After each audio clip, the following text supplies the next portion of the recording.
So, first of all, I'll welcome you all to PathFinderIAS Club, and myself, Kanupriya Parikh. I'll be the moderator for today's session. And as you all know, we are honored to have Aditya Ratnaparkhi sir with us today.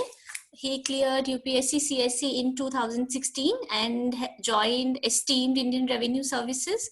Right now, he is posted as Additional Assistant Commissioner of Income Tax. So, with his great knowledge in the subject, which was also his optional, that is geography, first part of the session, in the first part, he will talk about distribution, location of industries across world and India. Guys, this is a very important topic from mains perspective because this comes under human geography, and in standard sources, you will not find a very analytical elaboration on this topic. So sir's expert will be very helpful for anyone who is preparing for this mains. And after that, we will take another part in which sir will discuss general strategy for mains. So stay tuned. And now I'll invite sir to take it up. Welcome, sir. Thank you, Kanupriya. Okay, good morning, everyone. Uh, Before we begin towards this topic, uh, when you're talking about mains preparation, we have 4 GS papers, and ultimately, each and every GS has its subtopics. Like if we talk about GS1, it has history. Within history, also, we have 5 types of history like ancient, medieval, modern. Then we have post independence, world. Again, we have art and culture. And likewise, if we talk about geography, we have Indian geography, we have world geography, and we have human geography as well. So if you see the syllabus, it's very vast. Okay, but Yes. the basic thing is, if you do not go through each and every topic of the syllabus, because what UPSC is doing, UPSC is just going through such topics, and what we feel कि इस पे तो सवाल आ ही नहीं सकते. Okay, UPSC is picking up such topics, and ultimately they ask questions from such topics which ultimately make you fumble over there. It takes your time. Ultimately you will be able to answer, no doubt about that, but that answer will not have the required quality, or it will consume your time which you otherwise would be able to utilize somewhere else in solving difficult questions, the unforeseen questions. That's why you have to make sure that you go through each and every topic of the syllabus. That's very important. Now, having said so, it used to be the case earlier that in examination, in paper, the questions were compartmentalized. Like first 7 questions will be from history, another 4 5 questions will be from society, and then another 7 8 questions from the geography. It was the case earlier, but with the changed pattern, they are switching between the subjects as well. So it's not going to be the case like you are going to have a set of questions in front of you where you will just apply your knowledge of history and you will be done with that. Okay, and that is the reason switching between the subject also becomes very important. So that's why you just have to go through each and every topic. Okay, now having said so, it was just an introduction. We will begin with today's topic that we are going to discuss, which is the factors responsible for the location of the industries around the world, including India. Okay, let me just share the screen with you.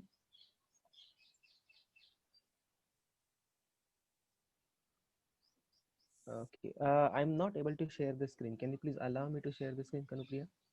Yes, sir.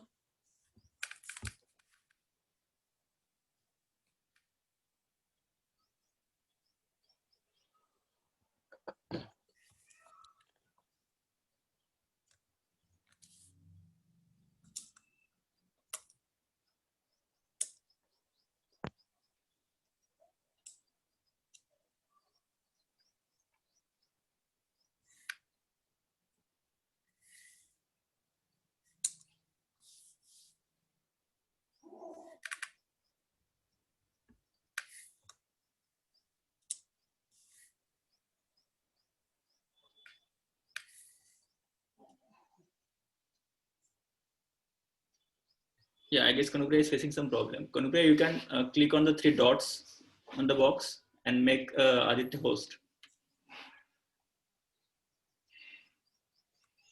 I'll also make Can you you? host. I have Yes, yes, made sir host. I'll also make you host Okay, for the okay, time. okay. yes, When yes, I yes. made you Okay, host, I think now you I can will. share the screen. Yeah. Yeah, yeah.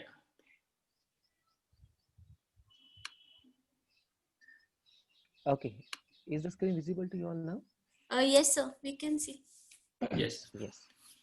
Okay. So this is the topic, the factors responsible for the location of the industries in various part of the world. Okay. Now, we all know for the productions, we all know the factors of production. There are four factors of production. We have land, we have labor, then we have capital, and we have entrepreneurship. But those are the factors of production. When we are talking about the industry, industry is not only about production. There are primary industries, there are secondary industries, there are tertiary industries.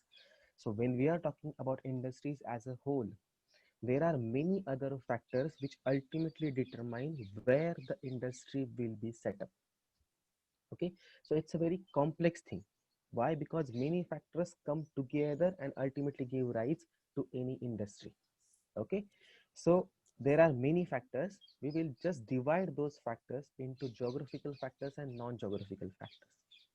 Okay, because this is part of geography, let us first discuss what are the geographical factors which are responsible for the location of industry. The very first one being the raw material. Now usually where we have the heavy industries, the industries where the raw material is used and ultimately the final product is achieved, which is having less weight.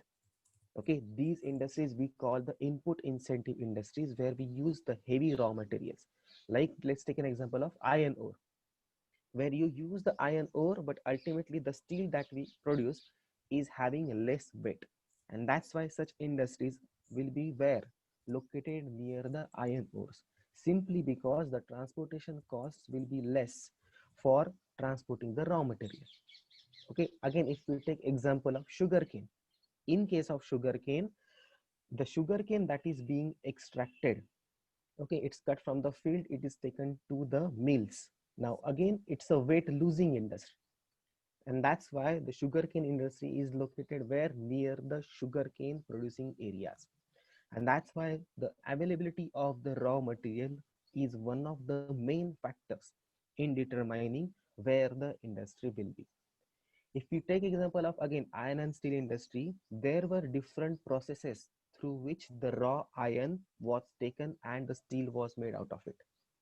The earlier processes include a lot of coking coal, and that's why the coking coal became the main ingredient or main raw material in determining where the industry will be. So ultimately, the industry were in the region having the availability of coking coal, so that the transportation's cost will be reduced. But with the advancements of the processes, now the main ingredient remains the iron ore. And that's why the new industries that are being set up are near the iron ores. So this is how the raw material becomes one of the important factors in determining the location of the industry. Now, after the raw material comes the power. Okay, for any industry to work, you need uninterrupted and continuous power in huge amount. So obviously, where there is such power availability, ultimately the industry will be switched over there only. Okay, so if you see around wherever we have the hydroelectrical power projects or coal power projects or nuclear power projects, they in those areas we find the industries located.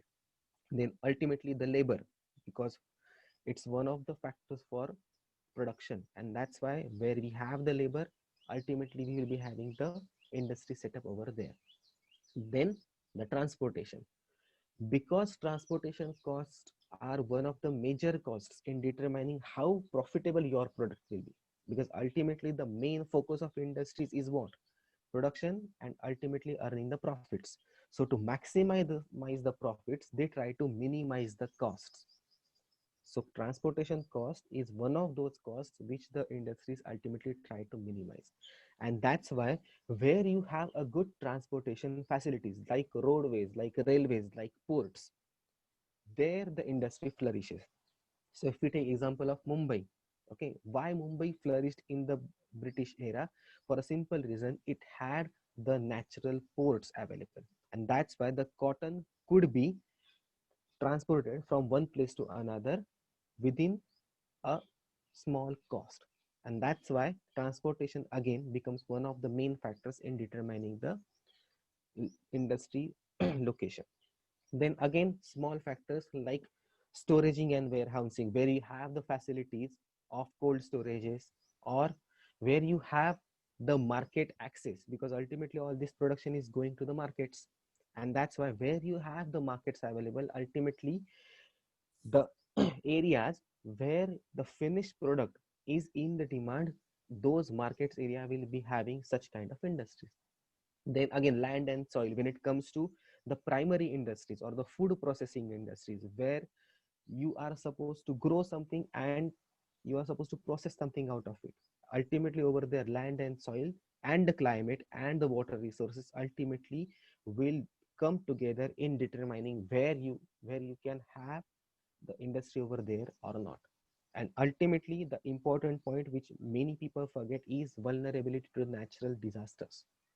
Okay, so the areas having multiple disasters or frequent disasters, obviously the industry will not be set up over there, because all the setup then gets threatened because of the natural causes like earthquake, like floods. Okay, that's why these are the geographical factors which ultimately determine where the industry will be set up.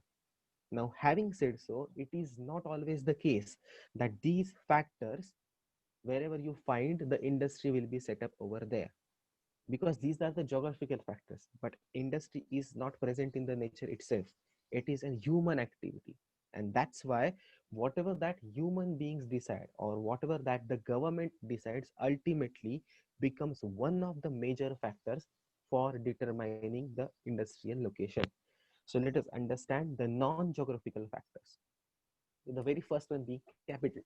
Easy capital जहाँ पे मिलता है, easy banking loans जहाँ पे मिलते हैं, ultimately this is one of the major factors in determining the industry will be located over there or not.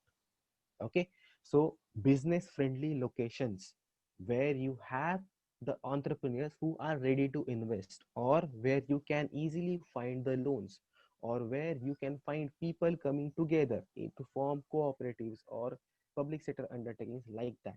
So these are the factors ultimately which will determine whether the industry will be located there or not. Having said so, the most important factor is the government policy. Despite of all these favorable factors, if the government wants to set up an industry into a remote location, then it comes up with various norms or various packages that it offers to the private sector. Like if you have seen, we have an industrial policy of 1956, where what the government had envisaged, that we will have industries into the remote locations. Why? Because the so-called metropolitan regions like Delhi, Mumbai, Calcutta, and Chennai, they have already flourished. Now we are supposed to take this development into the remote areas. And when any industries come into any remote location, ultimately the transportation over there improves, the communication improves, the educational level improves, and ultimately the quality of life in that area improves. Why? Because it gives rise to the new towns and cities developing in that area.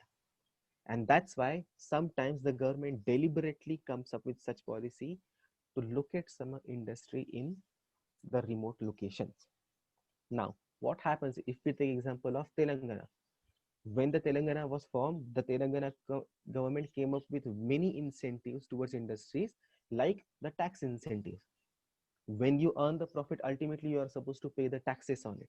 But when the government is giving you a tax incentive, it acts as a major factor in determining whether the industries will be located there or not.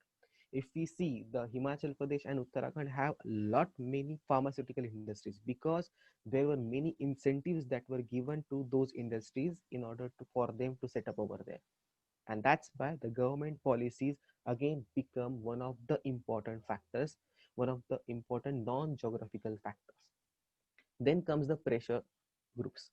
Now it's a simple example से देखेंगे तो टाटा का plant waste Bengal में जाना था nano का, but there were so many uh, reservations against that plant over there, and that's why there were so many demonstrations, and because of that Tata had to lift all the setup and bring it to Gujarat. Okay, so Even if everything is favorable, if the people of the region are not ready to accept that kind of policy or that kind of industry setup over there, ultimately it will be very difficult for them, because the industries have taken huge amount of loans, because lot many things are at stake. They want a speedy disposal, they want a speedy setup of the industries, and that's why they usually go to the regions where the policies are favorable for the industries. Okay, so these are some of the geographical and non-geographical reasons in determining whether the industry can be set up in that region or not.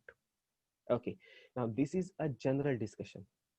Okay, let's take this discussion further by taking an example. If we talk about the steel industry in India, let's take example of the Bhilai steel plant, which is in Chhattisgarh. Now, this steel plants get iron ore from Dalli Rajara, coking coal from Jharia, coal from Korba, limestone from Akaltara, and manganese from Balaghat. So for any iron and steel industry, all these things are required, and ultimately this region had such kind of industries. And along with that, it was a government policy as well to locate the industry in this region. So it had all the geographical favorable conditions. Along with that, it had the incentive given by the government itself. And that is the reason we see the Bhilai steel plant is one of the thriving steel plants. Okay, now, one important thing when it comes to setuping of any industry is the technology. Okay, irrespective of the natural resources, irrespective of the government policy, if you do not have the technology available with you, ultimately you cannot set up the industry over there. In case of Bhilai steel plant, the technology was provided by the USSR.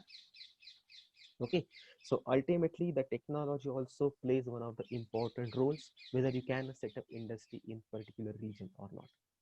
Now, the Bhilai case study or the Bokaro's case study or the Durgapur case study, Jamshedpur, etc. There are so many case studies that you can find when it comes to the iron and steel industry in India.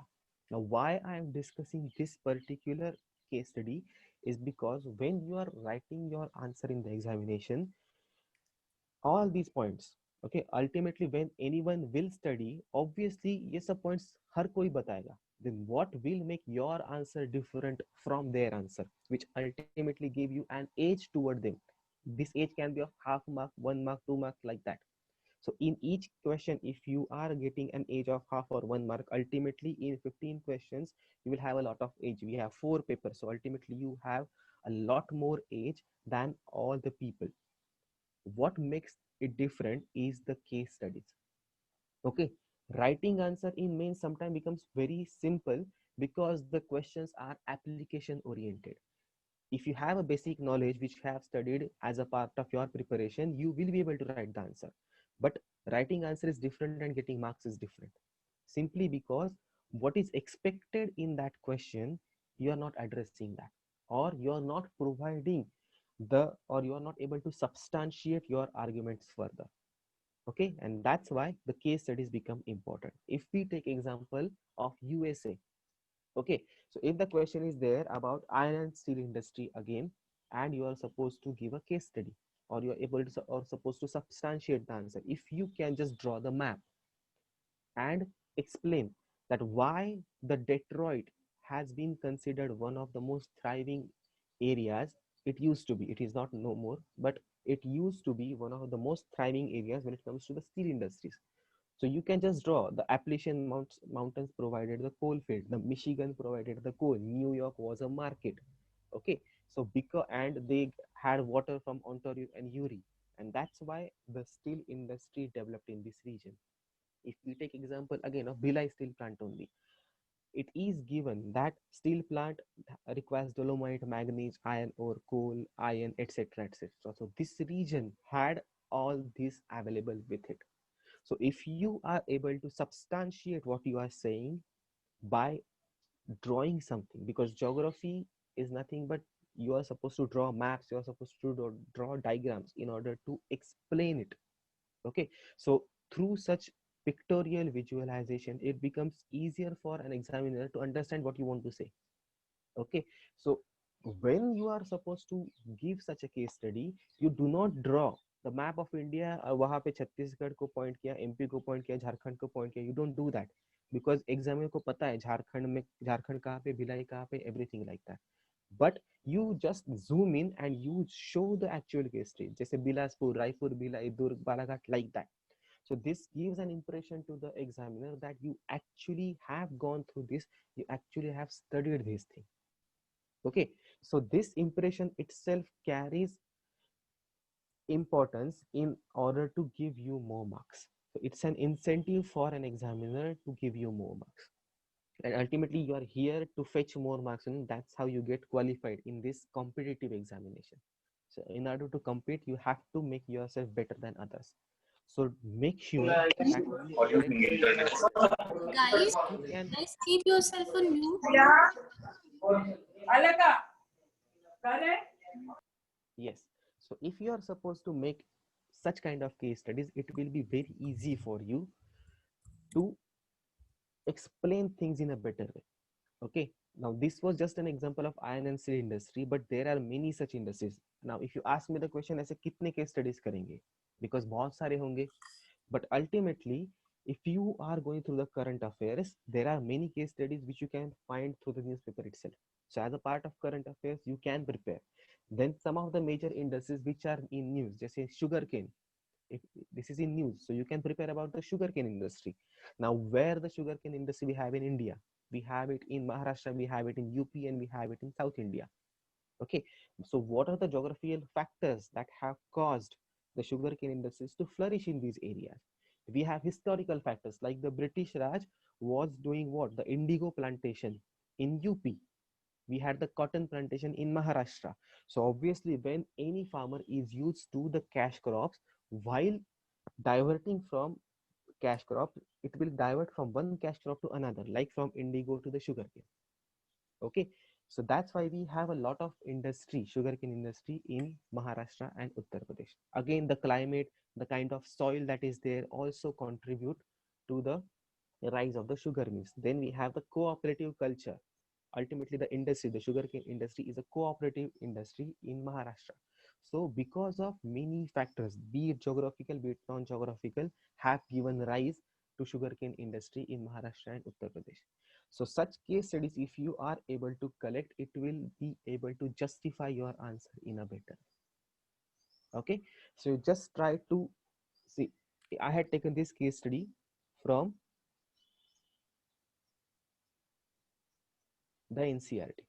All these case studies are available in NCRT. If you just go over here, they have explained iron and steel industry in India, plants kahan pe, and again, if you see this, all these case studies are already available. So it's not like that you have to go and search every time कि कहाँ से case studies मिल सकती है. Many are available as a part of your syllabus only, and that's why when the toppers say that studying NCRT is very important, it's for this reason.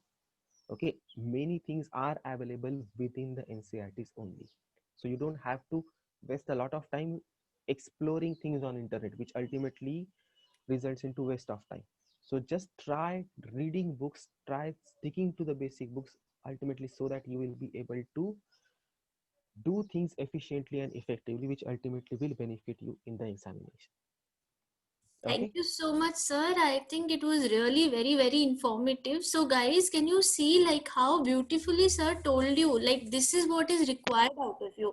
Sir has given such a comprehensive analysis. You know, he first talked about geographical factors, then he talked about economic non-geographical factors, then he also gave you a policy perspective, like government ka policies kaise work karega. Then he gave you explained you things through example, and then he beautifully told you how to put case studies. तो अगर आप इतना लिख कर आएंगे तो IRS तो बनेंगे ही सर की तरह, मतलब आ ही जाएंगे marks. No examiner will deduct your marks. So just learn this art. Like today sir has discussed one topic with you, but this gives you the window to know कि हर topic को हमें इसी तरह करना है. And best बात जो sir ने बोली है, you need to emphasize that everything is available in your NCRT also. So you just need to analyze particular topic, do little bit of research, take things from NCRTs, and as sir mentioned, current affairs can be utilized. Like all of us know, sugar industry is so much in current affairs. But still, if I ask you right now to write answers, people will write very general answers. They will just give those points, everyone will be writing the same points. So as I said, edge will not be gained by such general answers. So thank you so much, sir. Very, very comprehensive, detailed answer, Thank you. Thank you so much. explanation. So now we will head towards the next part of the session, but I would like to tell everyone that we are open to take each and every question once sir is done, so don't be bothered. We will take up all your questions. Keep writing it to the chat box. I am seeing every question. So I'll now ask sir to illuminate us about main strategy. Yes, sir, please. Yes. Okay, now that prelim is over, yesterday only the marks were released. Okay, so now you know कि GS4 में बहुत marks आए. Okay, GS3 में comparatively scale down हुआ है. Now, if you see कि okay, fine, GS4 is giving a lot of marks, so let us focus more on GS4 and less on GS3 because वैसे marks नहीं आते. So that would be a very wrong strategy. You are not supposed to look at कहाँ पे किसको कितने marks मिले हैं. Obviously, yes, ethics is one of the most important areas when it comes to mains or when it comes to getting more marks, but you do not do justice to all the papers if you follow this strategy. Okay, because every year UPSC keeps changing किसे scale up करना है और किसे scale down करना है, so you can never predict that. And that's why the very first thing is, do not look at this trend, but you make sure that you prepare everything so that ultimately you will be able to get more marks irrespective of scaling up or scaling down done by the UPSC. Okay, now having said so, the most important thing for mains is the answer writing. Now when अब सभी बोलते हैं answer writing करना चाहिए, the basic reason for that is, if you see the current questions, okay, that the current trend in UPSC, they are asking very simple questions.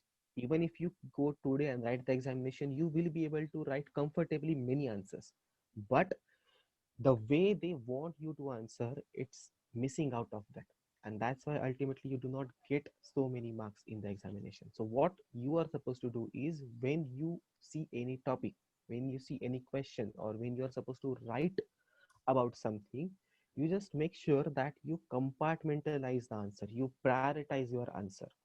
जैसे we have seen three parts are there in any answer writing: introduction, body and conclusion. Then when it comes to introduction, कुछ topics है जो बार बार exam में आते हैं, so you just prepare a good introduction for it, so that if such question comes, you will have a beautifully articulated introduction available with you. As a part of body, you are not supposed to write 10 points on one thing. Like, a question may have some causes, it may have some impact, it may have some of the characteristics like that. So causes, characteristics, impact, solutions, okay, or consequences. So there are many facets to any answer, and that's why if you are able to divide your body into such compartments, it will be easy for you to think upon the points which you are supposed to write as well, and it will be easier for the examiner to check as well. So you are systematically just providing the answer to the examiner. So body part mein the compartmentalization and the articulation is very important. Along with that, you can draw the flow charts. Okay, you can draw the diagrams as we have seen over here in the first slide itself. The factors responsible for the location, there were some arrows and there were some things written over there. Ultimately you will explain those kind of things, but the pictorial representation, it breaks the monotony. Okay, and it gives a good presentation as well. So make sure that you compartmentalize your answer, you give good presentation to your answer, and ultimately you give a good introduction and good conclusion. That's how a so-called perfect answer is supposed to be. So it may not be possible in every question, but wherever possible, try to bring these points. Now, having said so, essay is one of the most important parts of the mains. Why? Ultimately, because there is a lot of variation when it comes to essay marks. Now, if you see the recent trend, UPSC is asking more philosophical and more social based essays. Now, when it comes to this thing, the extensive reading that you do, the quotes that you collect, the case studies that you collect will ultimately be able to help you while writing the essay. Okay, now essay writing is an art. It's different from the answer writing which you have in mains. Is if you have an essay related to, let's say, gender neutrality or women empowerment, now that same question can be there as a part of GS1 as well. Society may have, we have that topic, but ultimately when you're writing that topic as a answer of GS and when you're writing that topic as essay, there is a difference in the approach itself. And that's why you are supposed to understand what is the demand of the ethics or essay, how essay is different from mere answer writing, what are the elements that you need to add as a part of your essay to make it a more comprehensive, a more talkative, so that essay is just like a speaking thing. So any layman who doesn't have any knowledge of that path, when that person goes through the essay, ultimately the person will be able to understand each and every facet of that topic. That's what an essay is all about. Okay, so it requires a simple language, it requires quotations, it requires case studies and likewise, but the way it is presented is different. And that's why you have to make sure that you practice essays as well and get it checked from someone. We have experts who will help you understand or who will help you guide decoding the essay strategies. Okay, so writing essay and practicing it becomes very important. Why answer writing and essay writing is important? Because ultimately whatever mistakes that you are supposed to do it at the preparation level only, so that in examination all those mistakes can be rectified or can be avoided. Okay, now having said so, ethics again is one of the most important topics of GS. What happens is we are so much used to reading geography, history, polity, economy and S&T as a part of prelims. So we tend to continue that and we tend to ignore ethics. But ethics is a subject which gives you the maximum output with the minimum input, and it's evident from this year's result as well. And that's why you make sure that you go through each and every point of the syllabus, be it ethics, be it GS. There are many small points which are not there as a part of prelims, but they are in mains. So what your work is, you just read the topic, you Google it, you try to find as much information as you can. You can write it down or you can just print the thing, so that on every topic some material is available with you. Now that's a basic material. Like if we talk about the paper 2, alternate dispute resolution mechanism, so we have arbitration, we have mediation, we have conciliation, and likewise there are so many things. So what is arbitration, what is conciliation, what is mediation? You have to understand the meanings of all these things. Now this is available on internet. Now your work is how it is applicable in our day-to-day scenario, or what are the current things that are going on this topic. So as a part of your current affairs study, it's different from prelims. You're not supposed to mug things up over here, but you are supposed to apply your mind. You're supposed to segregate the current affairs and you're supposed to join them in order to give the static material a current face. And that is the reason you make sure that you go through each and every topic, you prepare the short notes, you prepare the definitions, so that if such question comes into the examination, which is not so common, but still you will be available with at least some material to write something on it. Okay, now this is about the ethics and the GS preparation. And finally the optional part, which is again the most important part. Why? Because optional itself decides where you will land or whether you will get selected or not. So that's why prepare optional thoroughly. Don't just focus only on optional, or don't just focus only on the GS. It has to be a balanced approach. But while you are studying approach, while you are studying optional, the very basic thing is optional is very different from GS. Like if we take example of history optional, history as a part of GS we have, history as a part of optional we have, but the way you are supposed to write answer is different in optional. You are supposed to be going deeper. Okay, you are supposed to have more knowledge because you have chosen it as an optional. So when you are writing answer, do not write answer as a GS student. Your answer as a geography student or as a history student is supposed to be different than that of a GS student. Now what makes it different is the geographers or historians, their quotations, their books, their remarks. Okay, all these things together will ultimately help you give quality to your answer. जैसे if we take example of the industrial location topic that we saw, I didn't mention Alfred Weber. He has given the theory in geography for the location of industries. But a GS student is not supposed to know that. But an optional student is supposed to know this and is supposed to elaborate this theory further. And that's what gives you an edge for optional. Okay? So these are the few things that you are supposed to do when it comes to the mains preparation. Along with that, try to prepare your own case studies through current affairs, which you can use to substantiate your answers. Collect the facts, collect data, collect reports, committees, and that. Just remember these things. Just education में latest committee कौन सी है, what are its recommendation, and like that. So if any